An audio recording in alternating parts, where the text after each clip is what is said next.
তোমার কারো সিদ্ধি করে আমি ওষুধ দেখে আসবো, কিন্তু কোথায় শুধু সঞ্চার দেখতে পাচ্ছি না।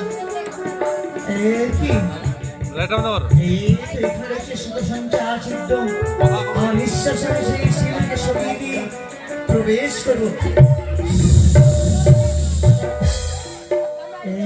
কি আজ